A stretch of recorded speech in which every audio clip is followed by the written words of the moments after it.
j'espère que vous allez super bien et donc aujourd'hui je vous retrouve pour la vidéo des nouveautés que j'attendais avec impatience pour le mois de juillet 2020. Donc la vidéo ne risque peut-être pas d'être très longue puisque au mois de juillet comparé aux années précédentes il n'y a pas eu pour ma part de séries il n'y a pas eu beaucoup de nouveautés qui sont sorties et pas beaucoup de sorties qui m'intéressaient absolument non plus. Donc j'ai que 4 petits titres dans cette vidéo, donc j'espère que ça va aller assez vite et que la vidéo ne dépassera pas les 20 minutes. Donc du coup on va commencer tout de suite avec le premier titre que j'ai à vous présenter et il s'agit d'une nouveauté que m'a envoyé Doki Doki, que j'attendais avec impatience puisque j'avais jamais lu encore de manga sur les chiens. Et donc il s'agit de celle-ci, donc c'est Mon Shiba, ce drôle de chien de Eiko Kuninoi.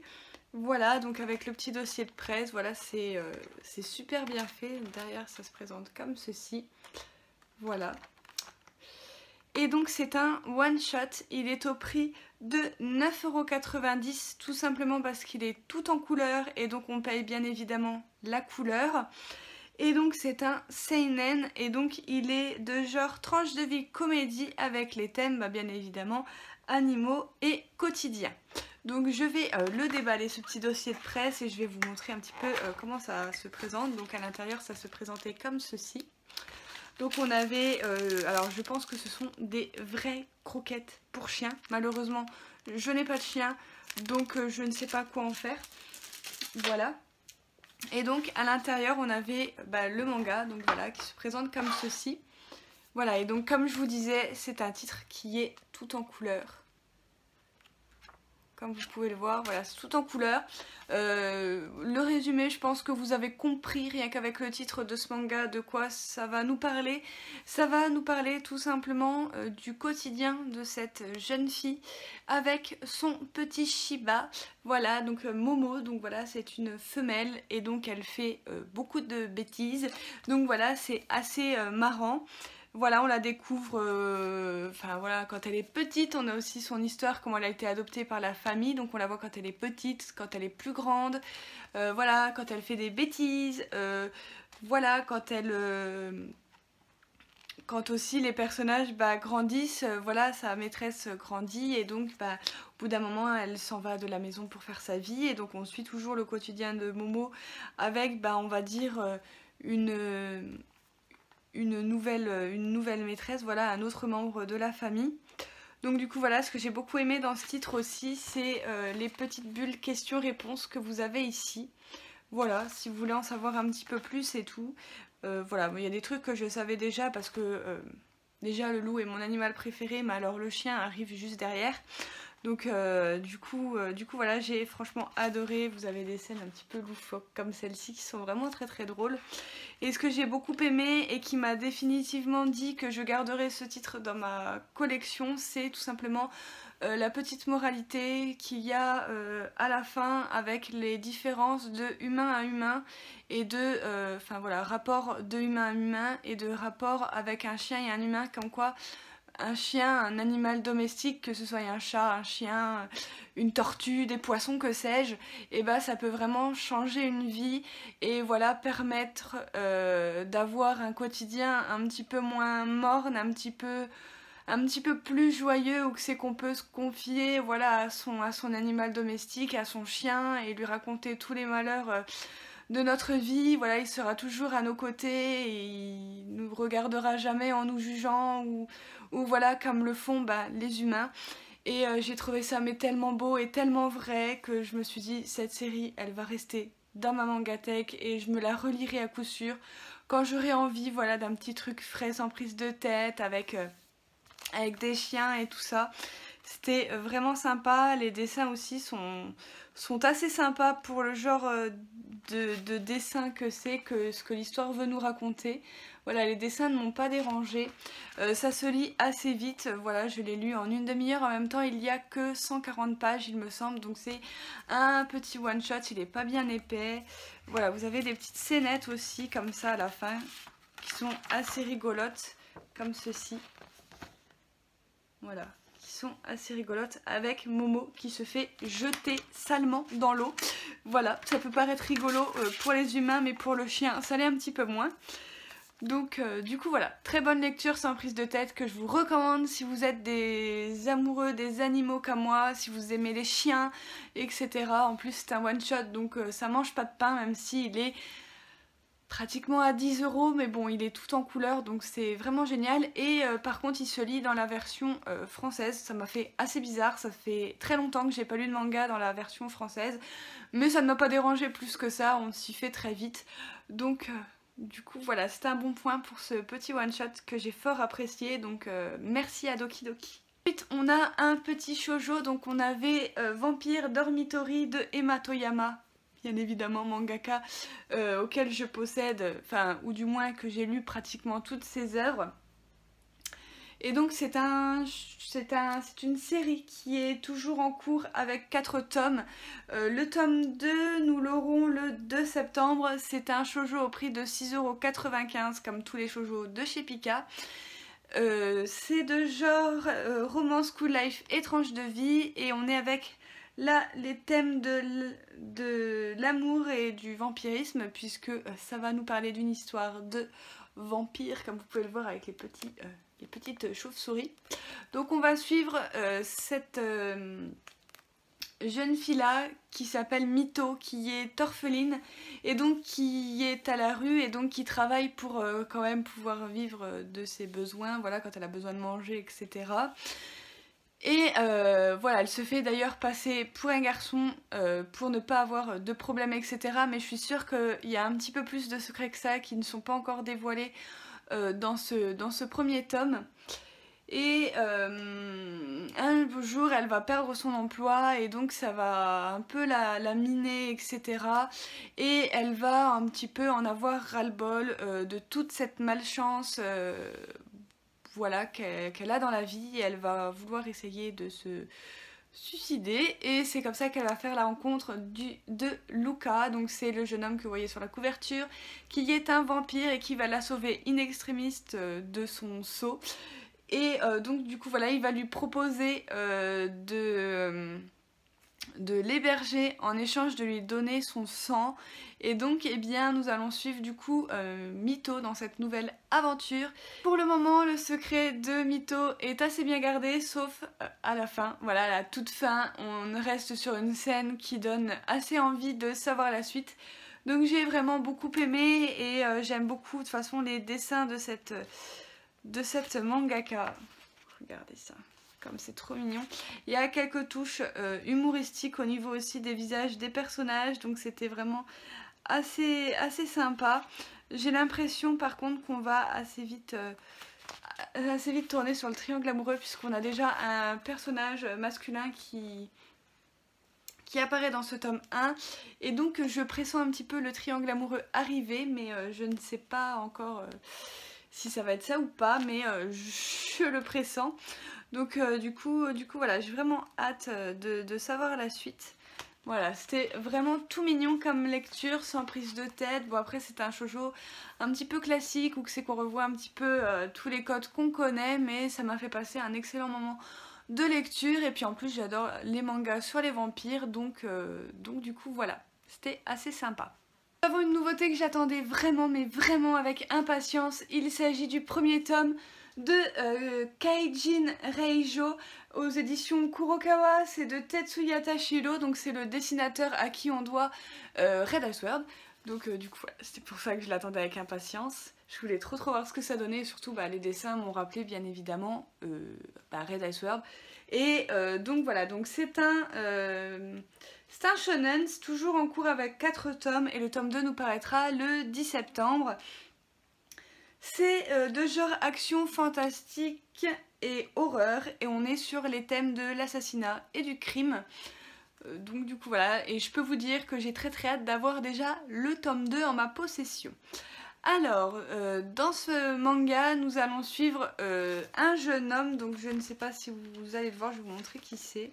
Voilà, c'est le jeune homme que vous voyez juste ici, que l'on suit, donc qui s'appelle Asuma Sudo et en fait il mène une vie un petit peu tranquille, mais il faut savoir que c'est un gros pervers, depuis qu'il est tout jeune, etc. Voilà, il fantasme sur les filles, il adore regarder leurs culottes, etc. Enfin voilà, vous voyez un petit peu voilà comment ça commence.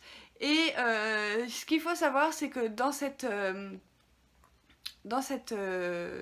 histoire, il y a en fait des monstres, voilà, les humains en fait arrivent à muter en monstres quand ils ressentent beaucoup d'ondes négatives et ils s'amusent à buter tout le monde. Et donc on a bien évidemment une élite, voilà, qui est là pour les mettre hors d'état de nuire, j'ai envie de vous dire. Et en fait cette brigade, elle est tout simplement dans un lycée de jeunes filles, puisque ce sont toutes des jeunes filles qui éliminent les monstres. Et notre héros va se faire envoyer dans cette école parce que il a quelque chose en lui qui permet du coup de pouvoir sauver du coup ces filles quand elles sont vraiment en danger. Donc pour vous en dire un petit peu plus, en fait il s'agit de nymphes, puisque ces filles sont des nymphes. Elles ont des caractéristiques, des reliques en fait qui appartenaient à d'anciens monstres pour pouvoir se battre d'armes à égal avec les monstres et pouvoir les mettre hors d'état de nuire, puisque sinon elles ne pourraient pas battre les monstres. Et donc je trouve que c'est un petit clin d'œil à la série Red Ice World, puisque elles aussi elles avaient des armes de grands méchants, etc., qui étaient super puissantes et ça leur permettait d'avoir des combats assez badass. Et donc voilà, j'ai trouvé que j'ai trouvé la petite similitude entre cette série et Red Ice World assez intéressante.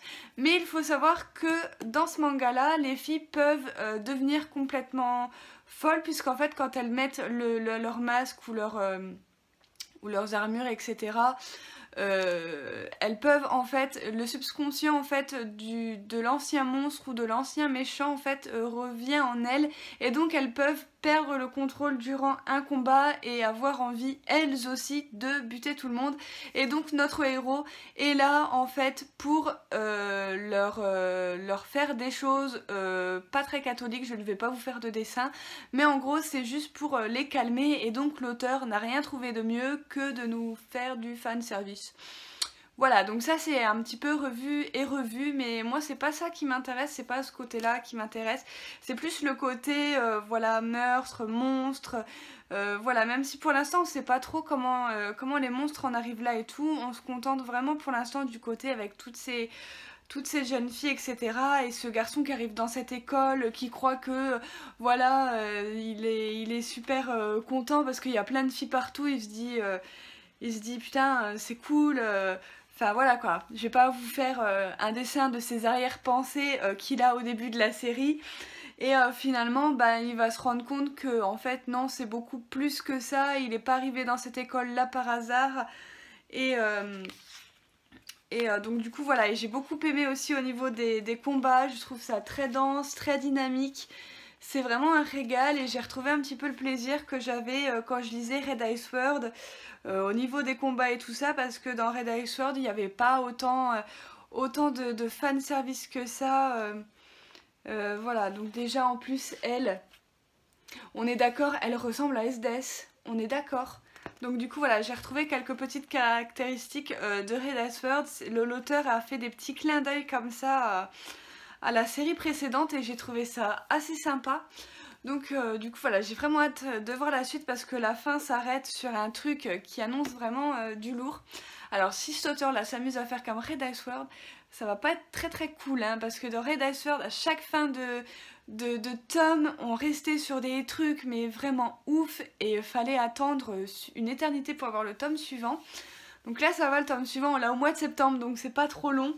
Mais franchement j'ai trop hâte d'avoir la suite. Ne vous arrêtez pas franchement à ce personnage masculin qui peut paraître assez barbant et super pervers et tout. Enfin voilà, au début je me suis dit oulala, et finalement non, pas oulala comme je le pensais. Finalement c'est assez sympa, et puis les filles ont toute une personnalité bien différente, ce qui fait que on est très content de les découvrir une par une, même si bien évidemment on s'intéresse plus à la personnage que vous voyez sur la couverture, qui est l'héroïne dont notre héros a eu un immense coup de foudre, donc du coup voilà, et qui par moments me faisait penser à Akame. Je trouve qu'elle se ressemble un petit peu au niveau du caractère.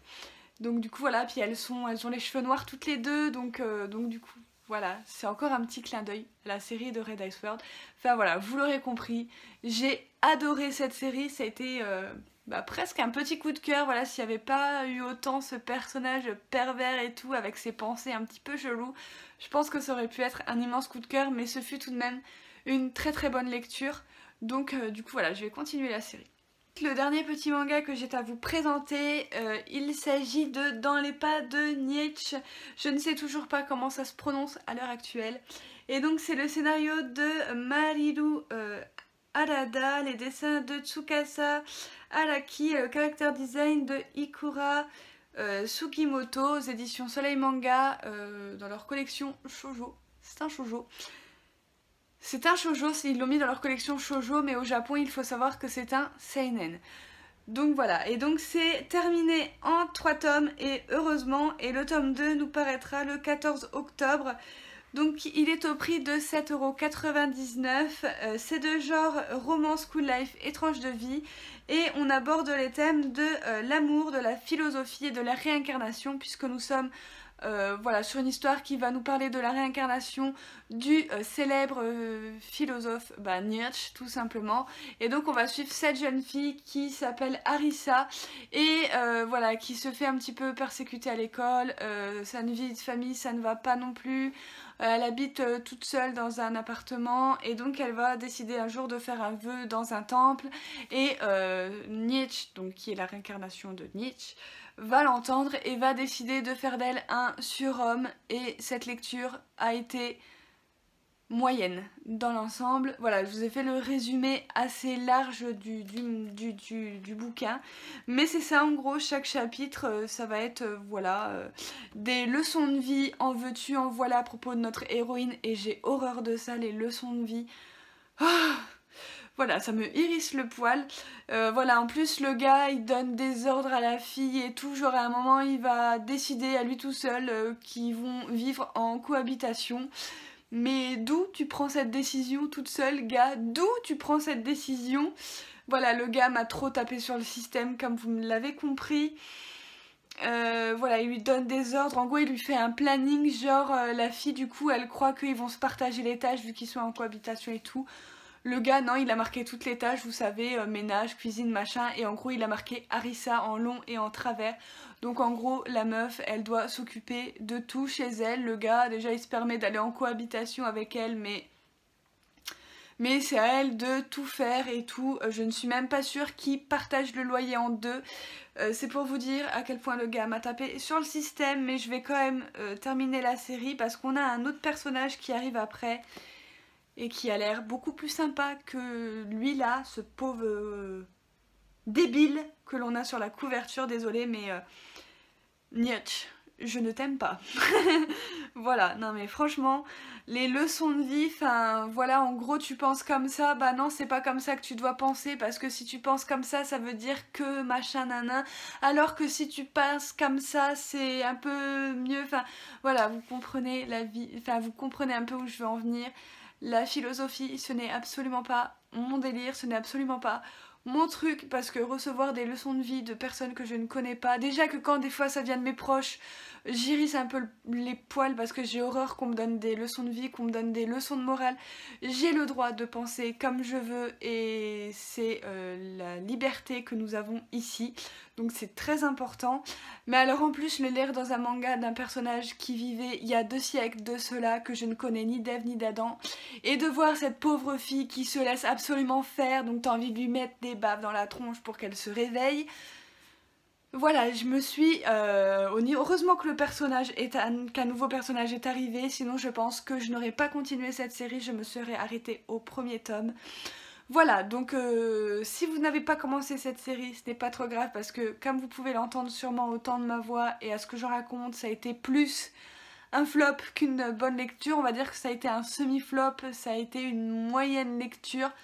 Voilà, je suis arrivée à la moitié, j'avais déjà hâte que ça se termine, donc voilà. Je vais encore réfléchir si vraiment je prends le deuxième tome, refeuilleter, peut-être lire peut-être un chapitre avant de l'acheter pour voir vraiment si j'ai vraiment envie de remettre 7,99 € dans ce manga. Mais voilà, c'est une lecture que je n'ai pas beaucoup appréciée, donc heureusement qu'elle est très très courte. Donc du coup voilà, elle est très très courte, mais le problème c'est que Soleil Manga édite les suites de ses mangas tous les 3-4 mois, donc ce qui fait que ça va pas être fini avant 2021 et je sens que ça va me saouler, donc voilà, je ne sais pas du tout si vous reverrez les prochains tomes de cette série sur ma chaîne. Voilà, je réfléchis encore pour cette série parce qu'il y avait quand même un autre philosophe qui arrivait à la fin de cette histoire, donc qui est juste là. Voilà, qui est pour le coup super craquant et tout, puis il a des leçons de vie un petit peu plus qui me correspondent plus en fait on va dire comparé à ce personnage là qui est totalement détestable et haïssable au plus haut point. Donc du coup voilà, je ne sais pas, je verrai au mois d'octobre si je me prends la suite ou pas, mais rien n'est certain pour cette série. Donc si vous l'avez pas pris, c'est pas vraiment grave, franchement je le conseille à tous ceux qui adorent voilà, la philosophie, etc. Mais si vous n'aimez pas ça, ça n'a pas été votre came, au lycée, compagnie, ne prenez pas ça, vous allez pas aimer. Je ne pense pas. Donc du coup voilà, on finit cette vidéo avec un flop, mais voilà, je ne m'attendais pas du tout à ça quand j'ai pris ce titre. Voilà, mais voilà, ça ne l'a pas du tout fait, donc pourtant c'est dommage parce que la couverture est super, super jolie. Puis on voit le petit personnage qui arrive juste ici sous les cerisiers et la couverture est dingue. Mais l'histoire à l'intérieur n'est pas ouf, donc du coup voilà. Bon après j'ai voulu tester, ça ne l'a pas fait, c'est comme ça, on peut pas tout aimer. Sinon ce serait définitivement trop compliqué si on aimait tous les mangas qu'on lit. Donc du coup voilà, j'espère en attendant que cette vidéo vous a plu. Si c'était le cas, n'hésitez pas comme d'habitude à mettre le petit j'aime, à mettre tous vos avis en commentaire. N'hésitez pas à me dire si jamais vous avez lu ce titre-là, ce que vous en avez pensé, si ça a été comme moi, que ça vous a saoulé, que vous aviez failli balancer le manga par la fenêtre, si vous avez aimé et pourquoi. Voilà, si vous avez lu d'autres titres, si vous avez lu Vampire Dormitory ou Keijin Reijo, voilà, du dessinateur de Red Ice Sword, si vous avez lu Vampire Dormitory, si vous avez lu Mon Shiba, ce drôle de chien qui était vraiment trop mignon. Donc du coup voilà, n'hésitez pas à partager la vidéo si le cœur vous en dit et moi je vous retrouve très bientôt pour de prochaines vidéos. Bye!